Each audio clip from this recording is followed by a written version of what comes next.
Hi guys, welcome back to my YouTube channel. Priya's Miracle World ന്റെ പുതിയൊരു വീഡിയോയിലേക്ക് നിങ്ങൾക്ക് എല്ലാവർക്കും സ്വാഗതം. ഇന്ന് ഞാൻ നിങ്ങളെ പരിചയപ്പെടുന്നത് എൻ്റെ വീട്ടിലെ ഒരു ചെറിയ കോഴി ഫാം ആണ് കേട്ടോ. വലിയ കോഴി ഫാം എന്നുള്ള രീതിയിലൊന്നും നിങ്ങൾ പോകരുത്. ചെറിയൊരു കോഴിക്കൂടെന്നോ കോഴി ഫാമെന്നോ എന്ത് വേണമെങ്കിൽ വിളിക്കാം കേട്ടോ. അപ്പോൾ അവിടുത്തെ കുറച്ച് വിശേഷങ്ങളാണ് ഇന്ന് ഞാൻ നിങ്ങളുമായിട്ട് പങ്കുവെക്കുന്നത്. അപ്പോൾ നിങ്ങൾ ആദ്യമായിട്ട് കാണുന്ന കൂട്ടുകാരാണെങ്കിൽ ഒന്ന് ലൈക്ക് ചെയ്യാനും ഷെയർ ചെയ്യാനും സബ്സ്ക്രൈബ് ചെയ്യാനും കമന്റ് ചെയ്യാനും ഒന്നും മറക്കരുത് കേട്ടോ. ഈ വീഡിയോ നിങ്ങളായിട്ട് ഷെയർ ചെയ്യുന്നത് എന്തിനാന്ന് വെച്ച് കഴിഞ്ഞാൽ അതിന്റെ ബാക്കി കാര്യങ്ങൾ ഞാൻ വഴിയെ പറഞ്ഞു തരാം. അപ്പോൾ നമുക്ക് നേരെ കോഴിക്കൂട്ടിലോട്ട് പോകാം. ഇത് കണ്ടു നിങ്ങൾ, ഈ കറുപ്പ് കളറുള്ള ഷീറ്റ്, ഇത് നമുക്ക് ഈ പറഞ്ഞ പോലെ പുല്ല് മുളക്കില്ലേ, പുല്ല്, ആ പുല്ല് മുളയ്ക്കുന്നതിന് വേണമെങ്കിൽ ഒന്ന് തടയാൻ നമുക്ക് ഇതിനെ സഹായിക്കാൻ പറ്റൂട്ടോ. കാരണം ഇപ്പോൾ ഒരു മഴ പെയ്ത് കഴിഞ്ഞാൽ മഴ ഇടയ്ക്ക് എന്താ പറയാ ഇടയ്ക്കിടയ്ക്ക് പെയ്യുന്ന കാരണം കൊണ്ട് നമ്മൾ ഇതൊക്കെ ഒന്ന് വൃത്തിയാക്കി ആൾക്കാരെ വിളിച്ച് അല്ലെങ്കിൽ നമ്മൾ തന്നെ ശരിയാക്കി വരുമ്പോഴേക്കും ഒരു മഴ പെയ്താൽ വീണ്ടും പുല്ല് മുളയ്ക്കും. അപ്പൊ നമുക്ക് ഈ കോഴിക്കോട് വരെയൊക്കെ നന്നായിട്ടൊന്ന് വൃത്തിയായിട്ട് കിടക്കാൻ വേണ്ടിയിട്ടും പിന്നെ ഈ പരിസരമൊക്കെ എന്താ പറയാ പുല്ലിന്റെ പ്രശ്നം ഇല്ലാണ്ടിരിക്കാൻ വേണ്ടിയിട്ട് നമ്മൾ ഇതുപോലൊരു ഷീറ്റ് നമ്മളിവിടെ ഇട്ടിട്ടുണ്ട്. നമുക്ക് ഇതിൽ വെള്ളം ഇറങ്ങായോ പ്രശ്നമൊന്നും വരുന്നില്ല. അതിന്റെ താഴത്തേക്ക് വെള്ളം ഇറങ്ങും. പിന്നെ മാത്രമല്ല ഇനിയിപ്പോ പാമ്പ് ചേമ്പൊക്കെ വന്ന് കിടക്കുന്നുള്ള ഒരു പ്രശ്നം വേണ്ട. കാരണം ഇതിന്റെ അടിയിൽ നല്ല ചൂടാണ്, അതുകൊണ്ട് ഒരു പാമ്പും വന്ന് കിടക്കില്ല കേട്ടോ. ഞങ്ങളിപ്പോ ഇത് കുറെ കാലമായിട്ട് ഇട്ടിട്ടുള്ളതാണ്, ഒരു പ്രശ്നം വന്നിട്ടില്ല. ഇത്രയധികം ചൂടടിച്ചിട്ടും ഒരു പ്രശ്നം വന്നിട്ടില്ല. അപ്പൊ നിങ്ങൾക്ക് താല്പര്യം ഉണ്ടെങ്കിൽ ഇതുപോലെ പുല്ല് മുളയ്ക്കുന്ന പ്രശ്നം നിങ്ങളെ ബാധിക്കുന്നുണ്ടെങ്കിൽ നിങ്ങൾക്ക് ഇതുപോലെ തന്നെ ഇടുന്നതായിരിക്കും കേട്ടോ.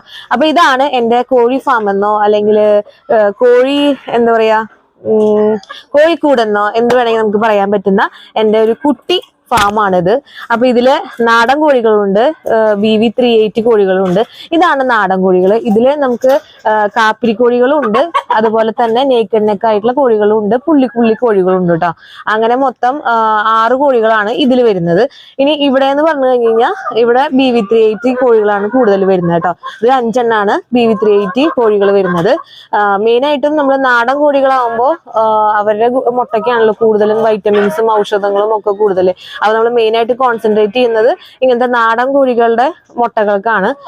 അപ്പോ ഇതിന്റെ പ്രത്യേകത എന്താ വെച്ചാൽ, അതായത് ഈ VV380 കോഴികളുടെ പ്രത്യേകത എന്താന്ന് വെച്ച് കഴിഞ്ഞാൽ അവര് 365 ദിവസം ഉണ്ടെങ്കിൽ 320 മുട്ടയിടുന്നതാണ് പറയപ്പെടുന്നത്.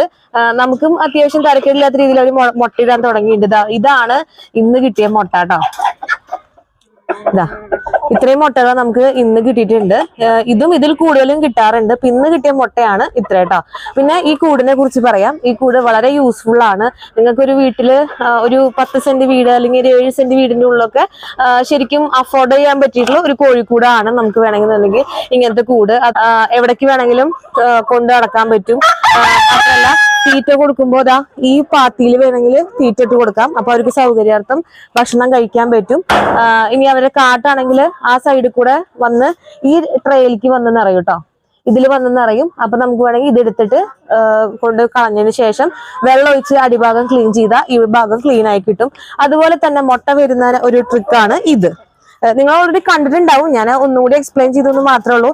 ഇവിടെ എന്ന് പറഞ്ഞു കഴിഞ്ഞാൽ ഈ മുട്ട അവിടെ ഇട്ട് കഴിഞ്ഞാൽ അവിടുന്ന് ഉരുണ്ട് മുട്ട ഇവിടെ വന്ന് വീഴും. അപ്പൊ പിന്നെ സേഫ് ആണ്. കോഴികൾക്കായാലും മുട്ട കൊത്താനോ പിടിക്കാനോ ഒന്നും പറ്റില്ല. നമുക്ക് ഈസി ആയിട്ട് എടുക്കുകയും ചെയ്യാം. അതുപോലെ തന്നെ കാക്ക അവരുടെ ശല്യങ്ങളൊക്കെ ഉണ്ടെന്നുണ്ടെങ്കിൽ അതിൽ നിന്നും നമുക്ക് ഈ മുട്ടനെ സേഫ് ആക്കാൻ ഇങ്ങനത്തെ ഒരു ഡോറും കൊണ്ട് സാധിക്കും. അതുപോലെ അവർക്ക് വേണ്ട വെള്ളമാണ് ഈ ബോട്ടിലിൽ ഇരിക്കുന്നത് കേട്ടോ. അപ്പൊ ഇത് ആവശ്യാനുസരണം നിങ്ങൾ കാണുന്നുണ്ടോന്ന് അറിയില്ല, ആ പൈപ്പിൽ വഴി വരും. ആ ലൈനില് പൈപ്പ് ഉണ്ട്. ആ പൈപ്പില് ആ റെഡ് കളർ കാണുന്ന ആ പാത്തിയിലൂടെയാണ് വെള്ളം വരിക. അപ്പൊ ഇവരിങ്ങനെ കൊക്ക് കൊണ്ടുപോകുമ്പോൾ അവർ ആവശ്യാനുസരണം വെള്ളം അവിടെ വന്ന് നിറയും. അപ്പൊ ഇത് വളരെ യൂസ്ഫുൾ ആയിട്ടുള്ള ഒരു കോഴിക്കൂടാണ്. നിങ്ങൾക്ക് താല്പര്യം ഉണ്ടെന്നുണ്ടെങ്കിൽ ഇതുപോലത്തെ കോഴിക്കൂട്, അതായത് നിങ്ങൾക്ക് കോഴി ഫാം എന്ന് പറയുന്ന ഒരു ആഗ്രഹം കുറെ പേർക്ക് ഉണ്ടായിരിക്കും. നമുക്ക് ഇതുപോലെ കോഴി ഫാം വേണം, അല്ലെങ്കിൽ അങ്ങനെ കുറച്ച് കോഴികളെ വളർത്തണം എന്നൊക്കെ താല്പര്യമുള്ളവരാണെങ്കിൽ ഇത് എന്തായാലും യൂസ്ഫുൾ ആയിട്ടുള്ള ഒരു കോഴിക്കൂടാണ് കേട്ടോ. പിന്നെ ഈ കൂടിന്റെ പ്രത്യേകത എന്താന്ന് വെച്ച് കഴിഞ്ഞാൽ നായ്ക്കള് അല്ലെങ്കിൽ മറ്റ് മൃഗങ്ങളിൽ നിന്നും ഈ കോഴികളെ നമുക്ക് പ്രൊട്ടക്ട് ചെയ്യാനായിട്ട് ഈ കൂട് നമ്മളെ സഹായിക്കും കേട്ടോ. അല്ലെങ്കിൽ അഴിച്ചിട്ട് വളർത്തുമ്പോൾ നായ്ക്കൾ പിടിക്കുക, അല്ലെങ്കിൽ അഴിച്ചിട്ടില്ലെങ്കിലും ഇവരിതിൽ ഫ്രീ ആയിട്ട് തന്നെയാണ് നിൽക്കുന്നത്. അവർക്ക് അതുകൊണ്ട് യാതൊരു വക ബുദ്ധിമുട്ടുകളും അനുഭവപ്പെടുന്നില്ല കേട്ടോ.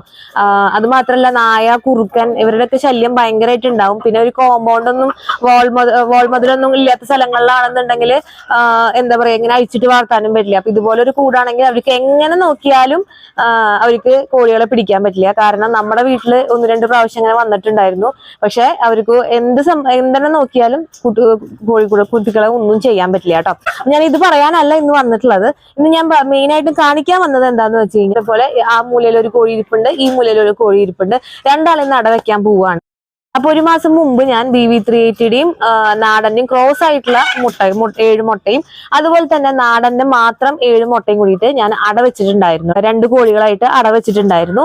അപ്പൊ അതിന്റെ റിസൾട്ട് വളരെയധികം എന്താ പറയാ സന്തോഷം നിറഞ്ഞതായിരുന്നു. കാരണം 14 മുട്ട വെച്ചതിൽ 10 മുട്ടയും എന്താ പറയാ കുഞ്ഞുങ്ങളായിട്ട് നമുക്ക് കിട്ടിയിട്ടുണ്ട്. അപ്പൊ ഞാൻ വിചാരിച്ചു സെക്കൻഡ് ടൈം വരുന്ന അടവെക്കുന്നത് നിങ്ങളായിട്ട് ഷെയർ ചെയ്യാന്ന് വിചാരിച്ചു. അത് പുള്ളിക്കോഴികൾ മാത്രമല്ല കേട്ടോ, നാടൻ മാത്രമാണ് നമ്മളിന്ന് അടവെക്കാൻ പോകുന്നത്.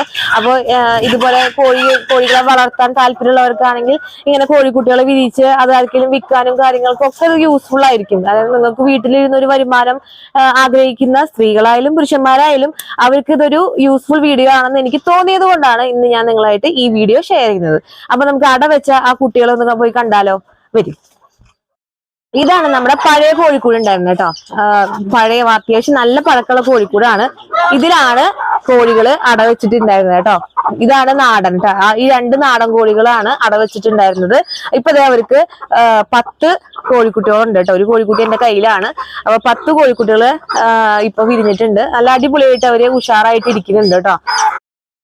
നേക്കഡ് നെക്കായിട്ടുള്ള കോഴിട്ടാ.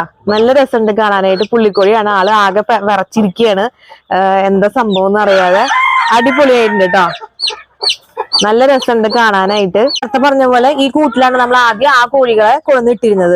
പക്ഷെ ഈ സൈഡിലോട്ടൊക്കെ നോക്കൂ, ഈ കാണുന്ന ടാർപ്പായൊക്കെ ഈ സൈഡൊക്കെ മൂടിയതായിരുന്നു. പക്ഷെ ടാർപ്പായൊക്കെ ഇത് കണ്ടു, ഇതൊക്കെ നായ്ക്കൾ വന്നിട്ടും കുറുക്കന്മാര് വന്നിട്ടൊക്കെ കടിച്ചതാണ്. അപ്പൊ ഇതിന്റെ ശല്യം തീരെ സഹിക്കാൻ വയ്യാതായപ്പോഴാണ് നമ്മൾ പുതിയ കൂട് മേടിച്ചത് കേട്ടോ. ഇത് എന്താ പറയാ വളരെ യൂസ്ഫുൾ ആയിരുന്ന ഒരു കൂടായിരുന്നു. കുറച്ചധികം പഴക്കമുണ്ട്. എന്നിരുന്നാലും നമുക്ക് യൂസ് ചെയ്യാന്ന് വിചാരിച്ച കൂടായിരുന്നു. പക്ഷെ ഭയങ്കരമായ ശല്യം, രാത്രിയിലൊക്കെ നന്നായിട്ട് കുറുക്കന്മാരുടെയും നായ്ക്കളുടെ ശല്യം കാരണം കൊണ്ടാണ് നമ്മളിപ്പോ പുതിയതായിട്ട് ആ കൂട് മേടിച്ചത്. ആ കൂട് മേടിച്ചിട്ട് ഏകദേശം ഒരു വർഷം ആവാറായിട്ടുണ്ട് ഏകദേശം കേട്ടോ. അതിന്റെ അപ്രോക്സിമേറ്റ് റേറ്റ് എനിക്ക് കറക്റ്റ് ആയിട്ട് ഓർമ്മയില്ല. എന്നാലൊരു 15,000 ആ റേഞ്ചിന്റെ ഉള്ളിൽ കിട്ടുന്നതാണ് എൻ്റെ ഒരു ഓർമ്മ. കറക്റ്റ് ആയിട്ട് എനിക്ക് ഓർമ്മയില്ല. അപ്പൊ ഞാൻ പറഞ്ഞു വന്നത് അടുത്ത നമ്മൾ അടവെക്കാൻ പോകുന്നത് ഈ കൂട്ടിലാണ് കേട്ടോ. ഈ കൂട്ടിലാണ് നമ്മൾ അടവെക്കാൻ പോകുന്നത്. ഈ പെട്ടിയിലാണ് നമ്മൾ കോഴികളെ അടവെക്കാൻ പോകുന്നത്. അതിന് എന്തൊക്കെ സാധനങ്ങൾ വേണം എന്താന്നുള്ളതൊക്കെ ഞാൻ ഇപ്പൊ പറഞ്ഞു തരാം കേട്ടോ. അപ്പൊ അതിനാദ്യമായിട്ട് നമുക്ക് വേണ്ടത് തവിടാണ് കേട്ടോ. തവിട് അത്യാവശ്യം വേണം. ഇതാണ് തവിട്. ഇനി അടുത്തത് നമുക്ക് വേണ്ടത് എന്താ പറയാ കരിയ വേണ്ടതെന്ന് ശരിക്കും പറയും, കരിക്കട്ട. പക്ഷെ നമ്മുടെ കയ്യിൽ കരിക്കട്ടൊന്നും ഇല്ലാത്തതുകൊണ്ട് നമ്മൾ തൽക്കാലം വെണ്ണീർ വെച്ചാണ് അഡ്ജസ്റ്റ് ചെയ്യുന്നത് കേട്ടോ. അപ്പൊ നമുക്ക് വെണ്ണീർ ആവശ്യമുണ്ട്. ഇനി അടുത്തത് നമുക്ക് വേണ്ടത് എന്താ പറയാ ഉറുമ്പുപൊടിയാണ്. അതെന്തിനാന്ന് ചോദിച്ചാൽ ഇതിന്റെ ശാസ്ത്രീയ വശം ഒന്നും എന്നോട് ചോദിക്കരുത്. എനിക്ക് അതിനെ കുറിച്ച് കൂടുതലായിട്ട് അറിയില്ല. കോഴിപ്പേനൊക്കെ ഒന്ന് വരാണ്ടിരിക്കാനാണെന്ന് പറഞ്ഞു കേട്ടിട്ടുണ്ട്. അതുപോലെ തന്നെ നമുക്ക് ആവശ്യമുള്ളത് അതുപോലെ തന്നെ നമുക്ക് ആവശ്യമുള്ളതാണ് ഈ പുകയിലാണ് പണ്ട് കാലത്തൊക്കെ ഉപയോഗിച്ചിരുന്നത്. ഇപ്പൊ പുകയിലേക്ക് അങ്ങനെ കിട്ടാത്ത കാരണം കൊണ്ട് പിന്നെ എളുപ്പത്തിന് വേണ്ടിയിട്ട് നമ്മൾ ഇതുപോലത്തെ മൂക്കുപൊടി ഉണ്ടല്ലോ, ഇതുപോലത്തെ ഐറ്റംസ് ആണ് നമ്മൾ വേണ്ടി യൂസ് ചെയ്യുന്നത്. അതൊക്കെ യൂസ് ചെയ്യണത് കോഴിപ്പേൻ വരാണ്ടിരിക്കാനാണ് കേട്ടോ. അത് ഇതിന്റെ മണം അടിച്ച കോഴിപ്പേൻ വരുന്നില്ല എന്നൊക്കെയാണ് പറഞ്ഞു കേൾക്കുന്നത്. കൂടുതലായിട്ട് എനിക്ക് അറിയില്ല. ഞാൻ എന്തായാലും പരീക്ഷിച്ച കാര്യങ്ങൾ നിങ്ങളായിട്ട് ഷെയർ ചെയ്യുന്നതാണ്. പിന്നെ നമുക്ക് വേണ്ടത് ഇരുമ്പിന്റെ എന്തെങ്കിലും കഷ്ണട്ടാ. അപ്പൊ എന്റെ കയ്യിലുള്ളത് ഇരുമ്പിന്റെ 2 ആണികളാണ്. ഇതെന്തോ ഇടിവെട്ട് കേൾക്കാണ്ടിരിക്കാനാന്നൊക്കെ പറയുന്നുണ്ട്. അങ്ങനത്തെ ഈ 2 എണ്ണം. പിന്നെ നമുക്ക് ആവശ്യമുള്ളത് ഒന്നുമില്ല, ഇത്രയും മാത്രം മതി. അപ്പൊ ഇതെല്ലാം ഈ പറഞ്ഞ പോലെ അച്ഛനൊക്കെ പറഞ്ഞു തന്നിട്ടുള്ള അറിവ് വെച്ച് മാത്രമാണ് നമ്മളിത് പരീക്ഷിച്ചിട്ടുള്ളത്. പിന്നെ കൂടുതലായിട്ടുള്ള കാര്യങ്ങളൊന്നും എനിക്കറിയില്ല. അപ്പൊ നമുക്കിത് നേരെ അടവെക്കാൻ വേണ്ടിയിട്ട് ഇതെല്ലാം കൂടി നമ്മളിവിടെ മിക്സ് ചെയ്യാൻ പോവാണ്. മിക്സ് ചെയ്തിട്ട് നമ്മൾ നേരെ ഈ പെട്ടിയിലേക്ക് ആക്കിയിട്ട് കോഴികളെ അതിലേക്ക് വെക്കും കേട്ടോ. അപ്പൊ നമുക്ക് കാണാം. എല്ലാം കൂടി മിക്സ് ചെയ്ത് നമ്മൾ റെഡി ആക്കിയിട്ടുണ്ട് കേട്ടോ. ഇനി ഇതിൽ മുട്ട വെക്കുക, പിന്നെ അതിന്റെ മീതെ കോഴി വെക്കുക, അത് മാത്രമേ ഉള്ളൂ. അപ്പൊ അത് ഇന്നിപ്പോ ഞാൻ സെറ്റ് ചെയ്ത് മാത്രമേ വെക്കുന്നുള്ളൂ. നാളെയാണ് ബാക്കി കാര്യങ്ങളൊക്കെ ചെയ്യുന്നത് കേട്ടോ. ഇന്ന് പെട്ടിയും കാര്യങ്ങളൊക്കെ ആയിട്ട് ഇതിനെ സെറ്റാക്കി ഇനി നാളെ ഈ പറഞ്ഞ പോലെ തന്നെ 10 മുട്ട വെച്ചിട്ട് നമ്മൾ ഈ നാടൻ കോഴീനെ ഇതിലേക്ക് ഇറക്കി വെക്കുകയാണ് ചെയ്യുന്നത്. അപ്പൊ ഇന്ന് ഇപ്പൊ ഇത്രയും സന്ധ്യയായി, 6 മണിക്ക് ശേഷം അട വെക്കാൻ പാടില്ല എന്നാണ് പറയപ്പെടുന്നത്. എന്തുകൊണ്ടാണെന്ന് അറിയില്ല. അപ്പൊ ഇന്ന് നമുക്ക് അട വെക്കാനുള്ള ടൈം ഇല്ലാത്തത് കൊണ്ട് നാളെയാണ് നമ്മൾ അട വെക്കാൻ പോകുന്നത്. അപ്പൊ അത് ഞാൻ നാളെ കാണിക്കാം. അപ്പൊ ഇന്നത്തെ വീഡിയോ ഇവിടെ അവസാനിക്കുകയാണ്. വീഡിയോ ഇഷ്ടമാണെന്നുണ്ടെങ്കിൽ ഒന്ന് ലൈക്ക് ചെയ്യുക, ഷെയർ ചെയ്യുക, സബ്സ്ക്രൈബ് ചെയ്യുക, കമന്റ് ചെയ്യുക. പിന്നെ നിങ്ങൾക്ക് ഇതുപോലത്തെ വീഡിയോസ് താല്പര്യം ഉണ്ടെന്നുണ്ടെങ്കിൽ ഒന്ന് കമന്റ് ചെയ്യുക. അപ്പൊ ഞാൻ വീണ്ടും ഇതുപോലത്തെ വീഡിയോസും കുറച്ച് എന്താ പറയുക ടിപ്സുകളൊക്കെ ആയിട്ട് വീണ്ടും വരുന്നതായിരിക്കും അടുത്ത വീഡിയോ.